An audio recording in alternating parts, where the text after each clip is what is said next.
আমি ভিক্ষা করে ফিরতেছিলেম গ্রামের পথে পথে। তুমি তখন চলেছিলে তোমার স্বর্ণরথে।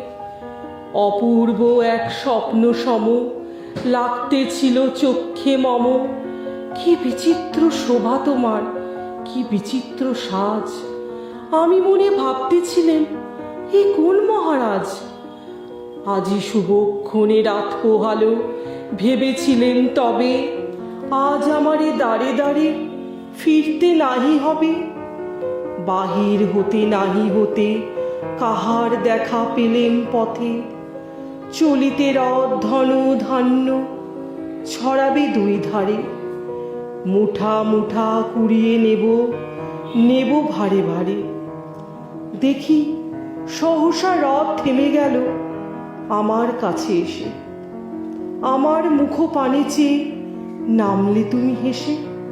দেখে মুখের প্রসন্নতা জুড়িয়ে গেল সকল ব্যথা।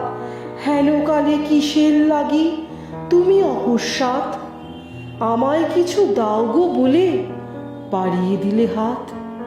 মরি, এ কি কথা রাজাধিরাজ, আমায় দাও গো কিছু। শুনে ক্ষণকালের তরে রইনু মাথা নিচু। তোমার কি বা অভাব আছে ভিখারি ভিক্ষুকের কাছে। এ কেবল কৌতুকের বশে আমায় প্রবঞ্চনা। ঝুলি হতে দিলেন তুলে একটি ছোট কণা। যবে পাত্রখানি ঘরে এনে উজাড় করি, এ কি ভিক্ষা মাঝে একটি ছোট সোনার কণা দেখি। দিলেন যা রাজভিখারি রে, স্বর্ণ হয়ে এলো ফিরে। তখন কাঁদি চোখের জলে দুটি নয়ন ভরে। তোমায় কেন দিইনি আমার সকল শূন্য করে। তোমায় কেন দিইনি আমার সকল শূন্য করে।